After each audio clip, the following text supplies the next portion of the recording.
So ಬಿಸಿ ಬಿಸಿಯಾದ carrot halwa ಹೇಗೆ ಮಾಡೋದು ಅಂತ ಹೇಳ್ಕೊಡ್ತೀನಿ ಬನ್ನಿ. ಆ್ಯಂಡ್ ಹಬ್ಬದ ಪ್ರಯುಕ್ತ ನಿಮ್ಮ ಮನೇಲಿ ಏನು ಸ್ವೀಟ್ ಮಾಡಿದ್ರಿ ಅಂತ ಹೇಳಿ ಕಾಮೆಂಟ್ ಮಾಡಿ. ತುಂಬ ದಿನದಿಂದ ನನ್ನ ಮಗಳು ಕ್ಯಾರೆಟ್ ಹಲ್ವಾ ಬೇಕು ಅಂತ ಕೇಳ್ತಾನೆ ಇದ್ಲು. ಸೊ ನನಗೆ ಮಾಡೋಕ್ಕೆ ಟೈಮ್ ಆಗಿರಲಿಲ್ಲ. ಇವತ್ತು ನನ್ನ ಹಸ್ಬೆಂಡ್ ಕೈಲಿ ಅವ್ರಿಗೆ ವರ್ಕ್ ಇದೆ, ಹೋದ್ರು ಕೆಲಸಕ್ಕೆ. ಇವತ್ತು ಸಂಡೇ ಆದರೂ ಅವ್ರು ಹೋಗ್ಬೋದು. ಹೋಗೋಕ್ಕೂ ಮುಂಚೆನೇ ಇಷ್ಟು ಕ್ಯಾರೆಟ್ ಅವ್ರ ಹತ್ರನೇ ತೋರಿಸ್ಕೊಂಡೆ. ಬಿಕಾಸ್ ನನಗೆ ಕೈ ನೋವಾಗಿರೋ ಕಾರಣ ತುರಿಯೋಕ್ಕಾಗಲ್ಲ ಅಂತ ಹೇಳಿ ಅವ್ರ ಹತ್ರನೇ ತೋರಿಸ್ಕೊಂಡೆ. ಇನ್ನೊಂದು ಸ್ವಲ್ಪ ಇದೆ, ಅದನ್ನು ನಾನು ತುರಿತೀನಿ. ಆದರೆ ಒಂದೆರಡು ತುರಿಯೋಣ ಅಂತ ಎತ್ತಿಟ್ಕೊಂಡಿದ್ದೀನಿ. ಆಗಲಿಲ್ಲ ಅಂದರೆ ಅದನ್ನು ತುರಿಯಲ್ಲ, ಎತ್ತಿಟ್ಬಿಟ್ಟು ಅದು ಅಷ್ಟಕ್ಕೆ ಹಲ್ವಾ ಮಾಡ್ತೀನಿ. ಹಲ್ವಾ ಮಾಡ್ತಾ ಮಾಡ್ತಾ ವೀಡಿಯೋ ಕಂಟಿನ್ಯೂ ಮಾಡ್ತೀನಿ. ಓಕೆನಾ? ಫಸ್ಟ್ ಇದೊಂದೆರಡು ತುರ್ಕೊಂಡು ಬಿಡ್ತೀನಿ.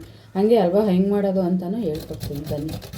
ತುರ್ದೆ ಕೈ ನೋವು ಬಂತು ಅಂತ ಇಟ್ಟರೆ ನೋಡಿ, ಇವಳನ್ನ ತೋರಿಸ್ತೀನಿ. ತೋಳೆ ನಾನು ತುರಿ ಅಂತಲೇ ಹೇಳಿಲ್ಲ ಆಯಿತಾ. ಅದರಲ್ಲಿ ಬೇರೆ ಡೈಲಾಗ್ ಹೊಡಿತೋಳೆ, ಅದು ತುರಿತೇ ಇರೋದು ನೋಡಲ್ಲಿ, ಇದನ್ನು ಕರೆಕ್ಟಾಗಿ ಇಟ್ಕೋಬೇಕು, ಇದೆಲ್ಲ ಹೋಗುತ್ತೆ.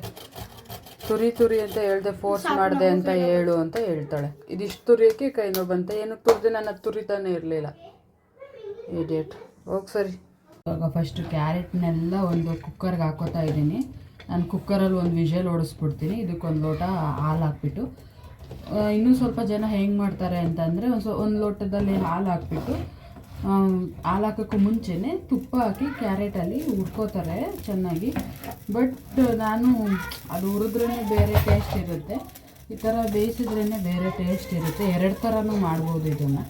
ಸೊ ನಾನು ಇದನ್ನು ಇವತ್ತು ಒಂದು ಕುಕ್ಕರಲ್ಲಿ ಒಂದು ಲೋಟ ಹಾಲು ಹಾಕಿ ಒಂದು ವಿಷಲ್ ಕೂಗಿಸ್ತಾ ಇದ್ದೀನಿ.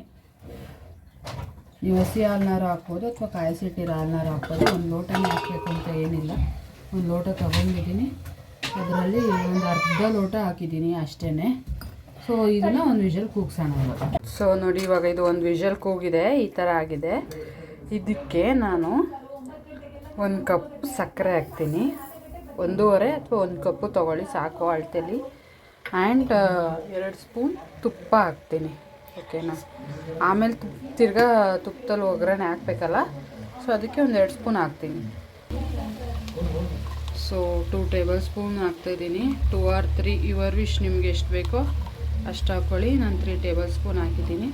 ಇವಾಗ ಇದು ಚೆನ್ನಾಗಿ ತುಪ್ಪ, ಸಕ್ಕರೆ, ಕ್ಯಾರೆಟ ಎಲ್ಲ ಮಿಕ್ಸ್ ಆಗಿ ಚೆನ್ನಾಗಿ ಬಿಡಬೇಕು. ಅದು ಏನಂತಾರೆ, ಸಕ್ಕರೆ ಪಾಕ ಬಿಡಬೇಕದು. ಅಲ್ಲಿ ತನಕನೂ ಕಮ್ಮಿ ಫ್ಲೇವರ್ಲಿ ಬಿಟ್ಟು ಒಂದು 1/4 ಗಂಟೆ 10 ನಿಮಿಷ ಬೇಯಿಸಿ. ನೋಡಿ ಈ ಥರ ಆಗ್ಬಿಡುತ್ತೆ. ಸೊ ಆಫ್ ಮಾಡಿಬಿಡೋಣ ಸಾಕು, ಅದೇ ಕಾವಲೆ ಬೇಯುತ್ತೆ. ನೋಡಿ ಹೆಂಗಾಯ್ತು ದ್ರಾಕ್ಷಿ. ಸೊ ಇವಾಗ